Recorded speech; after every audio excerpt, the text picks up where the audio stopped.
Good morning, everyone. Today we are examining Ezekiel chapter 39. Now, as we stated yesterday in our video of the conclusion of Ezekiel 38, chapter 39 is going to continue with the message to Gog and who is the prince of Magog. And we're here going to see God's prophetic statements concerning the death of Gog and the things that are going to surround those events. As we said yesterday, we don't know for sure and we don't know completely with surety who this is and what events are going to be prophetically inscribed here. There are a lot of different theories and there are a lot of different ideas. But let's look and see what it is that God says through Ezekiel in Ezekiel chapter 39.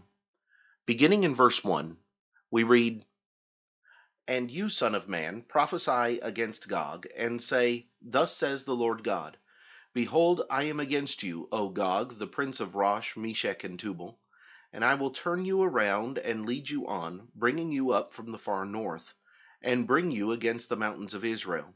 Then I will knock the bow out of your left hand, and cause the arrows to fall out of your right hand. You shall fall upon the mountains of Israel, you and all your troops, and the peoples who are with you. I will give you to birds of prey of every sort, and to the beasts of the field to be devoured. You shall fall on the open field, for I have spoken, says the Lord God. And I will send fire on Magog, and on those who live in security in the coastlands. Then they shall know that I am the Lord. So I will make my holy name known in the midst of my people Israel, and I will not let them profane my holy name any more. Then the nations shall know that I am the Lord, the Holy One of Israel. Surely it is coming, and it shall be done, says the Lord God.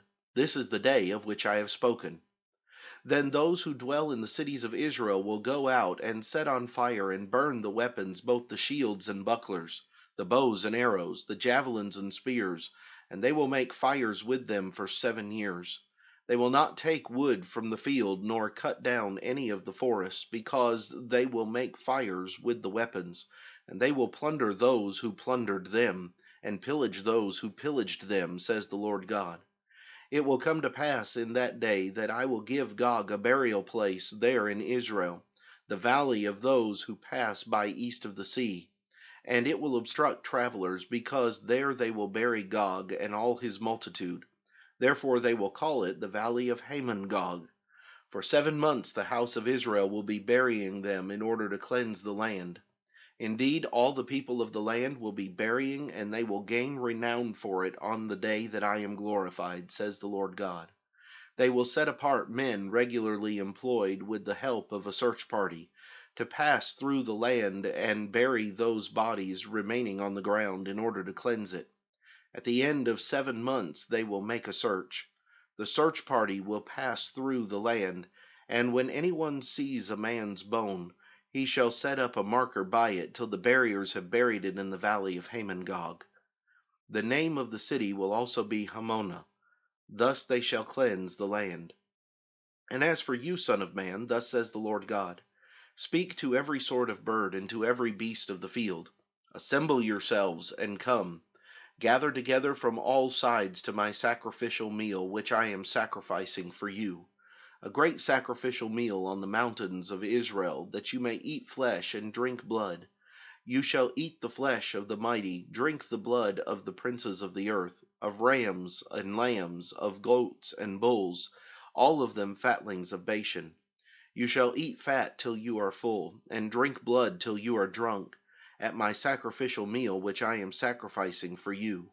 You shall be filled at my table with horses and riders, with mighty men, and with all the men of war, says the Lord God. I will set my glory among the nations. All the nations shall see my judgment which I have executed, and my hand which I have laid on them.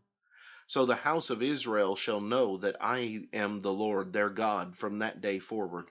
The Gentiles shall know that the house of Israel went into captivity for their iniquity, because they were unfaithful to me. Therefore I hid my face from them. I gave them into the hand of their enemies, and they all fell by the sword. According to their uncleanness and according to their transgressions I have dealt with them and hidden my face from them. Therefore thus says the Lord God, Now I will bring back the captives of Jacob, and have mercy on the whole house of Israel, and I will be jealous for my holy name. And after they have borne their shame and all their unfaithfulness, in which they were unfaithful to me, when they dwelt safely in their own land, and no one made them afraid, when I have brought them back from the peoples, and gathered them out of their enemies' lands, and I am hallowed in them in the sight of many nations, then they shall know that I am the Lord their God, who sent them into captivity among the nations, but also brought them back to their land, and left none of them captive any longer. And I will not hide my face from them any more, for I shall have poured out my Spirit on the house of Israel, says the Lord God. Here there are a number of different things for us to look at and to consider in chapter 39. Tomorrow, Lord willing, we will come back and do that.